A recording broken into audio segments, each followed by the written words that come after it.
the board and is there for noting today. I'll take that as item 4, if that's okay.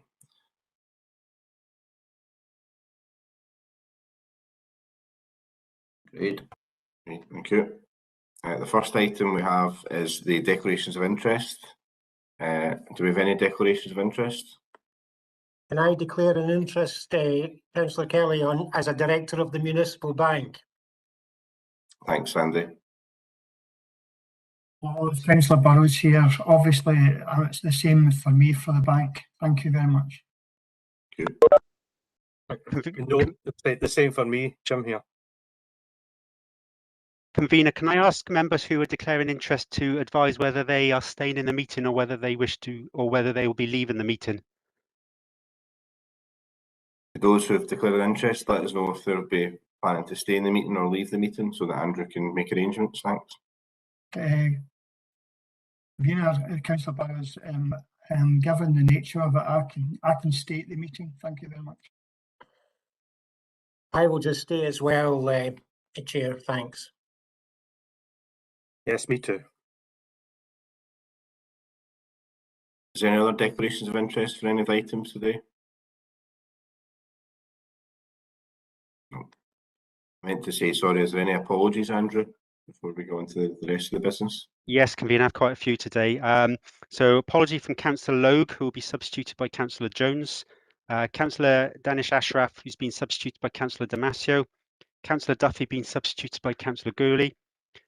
Councillor Fannin and Councillor Linden being substituted by Councillor Tom Johnson. Thank you, Andrew. Could I also put in apologies for Councillor Gallagher, please? Thanks, Andy. Can I add Councillor Cathy Johnson? She may be able to get on maybe later, but she's going to keep trying. But if she doesn't, could you submit her apologies, please? Thanks, Claire. Okay, item 2 is the outcome of the National Care Service Review consultation. Just want to thank everybody who is obviously part of the working group, cross-party, and all the work that's gone in to help produce the paper we have today in our own submission. So thank you to everybody who took part. I'll start by handing over to the chair of the working group, Councillor McNally, to say a few words. Thanks. No, thanks very much, Chair. I mean, certainly a great deal of effort has been put in to producing the response to the National Care Service consultation from our officers and the members of the review group. I think all the members would agree that it has been a challenging exercise, and the response has had to be produced speedily.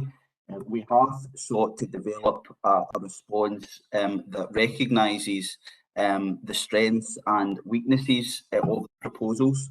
It is clear from the report that the plans do extend far beyond the recommendations of the Feely review, primarily include children's services, and could have significant financial, HR and governance implications for the council, including potentially the removal of statutory responsibilities that we have over social work services. While the consultation is lacking in some detail, that is something I have to say that has proven difficult when formulating the response. There is little doubt that the plans represent a clear threat to local democratic accountability over social work services and could have massive implications for local government more broadly. I'm grateful, Chair, just as you picked up on there, to our officers for the work that they have done across the council. That has been a really excellent exercise, bringing all areas of the council together for this response. So I want to thank the officers for doing that, for their efforts on this, and certainly to our members, elected members who were on the group. It has been a collegiate approach throughout, and that has certainly made my job as chair of the working group easy, and it's very much appreciated. So I'm happy to stop there, Chair, and thanks for your indulgence. Thanks for that. Derek, I'll just hand over to you to take us through the paper and our consultation response, if you could. Thank you. Thank you, Chair, and thanks also to Councillor McNally.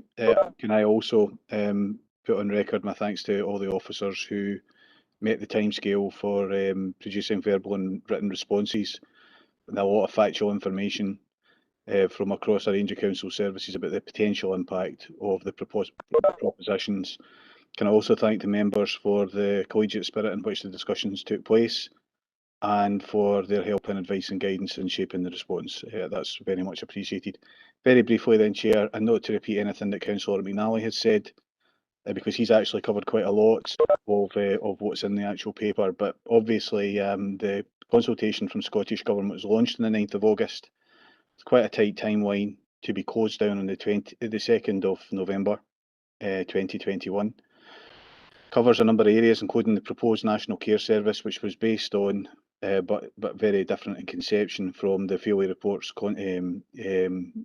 report on the National Care Service, which focused more on adult health and social care last February. Focuses on improving care for people, the reform of joint integrated boards, the proposition around new community health and social care boards, redrawing the way in which commissioning of services occurs across the country, the regulation around social work and social care, and the rights and the way in which people who benefit from social care are valued. The member officer group obviously met on 3 occasions to pull this response together.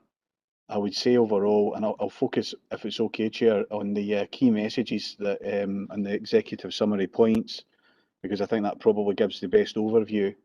So based on what's currently known in the proposed National Care Service for Scotland, and in light of some important areas of ambiguity within the current proposals, and indeed a lack of evidence underpinning some of them, along with the considerable potential impact on local high-performance services, that the stated position of North Lanarkshire Council is that whilst there's clear potential in the formation of a national service, there are a number of concerns that would need to be addressed by Scottish Government in any future planning. So whilst we would welcome definitely the important merits in a rights-based approach that the paper makes clear needs to be accompanied by some ways of protecting people who may not be able to advocate equally well on the basis of those rights. Definitely some potential in the merits of moving towards a national social work agency, but a clarification probably needed so that stakeholders could respond to a transparent plan around that. Definitely a welcoming of the potential uplift in funding, and the figure of 25% for the uplift is welcome. But the finance section of this paper makes it clear that there is currently a lack of clarity around how that 25% could be allocated and what potential start-up costs there might be in moving to a new agency. And indeed, there may be other unintended consequences of some of the propositions in terms of impact on staffing costs, etc. Probably the biggest issue that makes it difficult to respond to the consultation is just around the lack of significant detail and probably ambiguity around the move towards a greater degree of ministerial accountability away from local political accountability, and around governance arrangements generally, and the role of the Chief Social Work Officer, for example. The finance and HR sections highlight a potential financial impact on local government of around £272 million. The figure of 2,395 FTE staff in scope to potentially transfer to a national agency shows the extent to which local government would be affected within North Lanarkshire by the propositions potentially. But again, there is a lack of clarity around those things. And mainly as well, whilst there may be advantages in having a national care service, in the restructuring of national agencies, there is always a period of churn. There's always a period where these agencies look inwards. And we also have a very progressive agenda around the promise, and there is a risk to the short and medium term ability to translate that aspiration into practice. And indeed, there can be risks to the practice model in the short and medium term whilst national services are being reconfigured. So I suppose the member officer group probably, I suppose at the end there was a kind of feeling, and I think this is probably expressed in the second last bullet point in the executive summary, that the ideal solution for North Lanarkshire would be to uplift the funding and to allow us to continue to commit to the improvements that we've already identified that we want to take forward. But we also would welcome any opportunity in the future to consult with Scottish Government on any specific plans they want to come forward with around about legislation. So the recommendations in the paper obviously are for members to consider the proposed consultation response. And the second recommendation to agree that whilst there is clear potential in the formation of a national care service, the concerns contained in the North Lanarkshire response should be addressed in any future planning by Scottish Government. There is myself here to answer questions. There's colleagues who can answer questions on the legality, the finance, the HR implications. Indeed, on the kind of health and social care agenda, we also have Ross and Alison here. So there's a load of officers here to help you, Chair, depending on what the questions are from members. And I'll leave it there. Thank you very much. Thanks for that helpful overview, and again for all the work that's gone into it by the working group and the officers to reach this point. Open up to any comments or questions, colleagues. I don't see anybody in the chat, and nobody's indicating. Can we agree to the recommendations as outlined? Thank you very much. The next item is item number 3, the race. Sorry, it's getting in front of me. Item 3, Race at Work Charter, again is a recommendation from the Black Lives Matter working group, and thanks to everybody who's been part of that and all the work that's going on. It's a really important paper, a really good step forward for the council, and I'll hand over to Fiona to take us through some of the details. Thank you. Thank you, Convener. So, as just mentioned by the Convener, members will be aware of the very positive progress which has been made by the Black Lives Matter member officer working group, which reported on its forward plan to the last meeting in detail of policy and strategy in September. As part of that forward plan, there was a recommendation that the council move forward positively in signing up to the Race at Work Charter. And this report sets out the progress that we've now made in delivering against this important commitment. We're now seeking approval from the committee to proceed with the signing of that charter, and more importantly, the wider planned programme of work, which is detailed in Appendix 1 of the paper.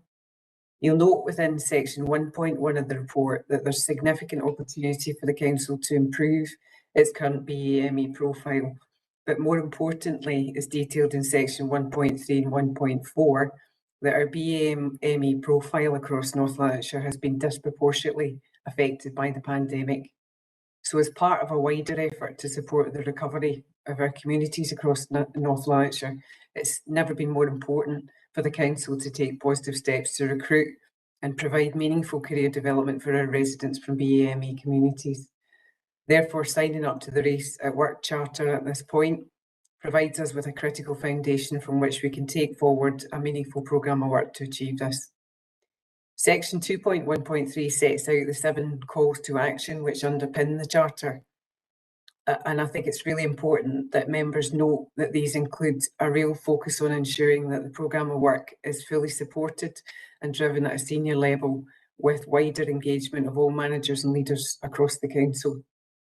Finally, section 2.4 sets out the clear next steps we intend to take following approval of our signing of the Charter by this committee, with the intention of reporting our ongoing progress to future committees as we progress in this important journey. I'm very happy to take any questions at this point. We also have Audrey Cameron with us today, and I just want to note that this report and the work and the plan is very much supported by work that Audrey has personally taken forward in this important area. So happy to take any questions at this point. Thanks very much for that, and a really important overview, and obviously to Audrey for all the work that's gone into this. I think it's a vital document for the council, and certainly the right step forward, a commitment in signing of the Charter. Colleagues, do we have any comments or questions around this? Oh. Councillor, sorry, who was that? Sorry, came in there. It was Tommy Morgan here. Tommy, the Luddite of IT. I can't get through in that the normal way, Paul, but there's a first of all, I would say that considering everything that's going on, it's commendable that this report has appeared here at all. And I commend and I congratulate all the work that's been done. But there's one aspect of it that I think needs a bit of polish, and Fiona has already alluded to it there on Passel, and it's in page 6. the significant number that are not disclosing their ethnicity. I believe it's 27%. If you take that, round it up to 30, that's almost 1 in 3. If it is the aim of council, I think it's tremendous that we're the first in Scotland to be signing up to this. If it's the aim that, and there's a phrase that's used there, to give a clear picture of the ethnic diversity of the workforce, and that's positive. Every employer should be doing that. But we're only interested in ourselves. And there's in the report that says steps will be taken. Can Fiona give us some indication as to what steps we can take here? Because I'm presuming that we can't go and chart people's doors and force them with a vaccine. By the same token, we can't go and chart people's doors and ask them about their ethnicity. Is it voluntary? Could an ex gratia payment, a small ex gratia payment, be considered? That would then increase the overall picture, and the nearer we can get to 100% participation, the better it would be for this council and indeed any employer that's going down these avenues. Thank you. Thanks for that. A very good point. And it was actually an item that was discussed at the working group itself, separate from this, actually signing up to the charter, just the work we can do to support this. So I don't know if Audrey, do you want to take us through any actions we can take, or Fiona? Just let me know. Audrey, do you want to come in? Yep, I am. I'm happy to take that. I think, first of all, I think there's a number of reasons why people don't disclose their under this category and other categories within our iTrent system. There's been an ongoing campaign around Disability Confident Leader Working Group to try and encourage employees to disclose their disability and encouraging them to disclose their ethnicity as well is going to be part of that ongoing work.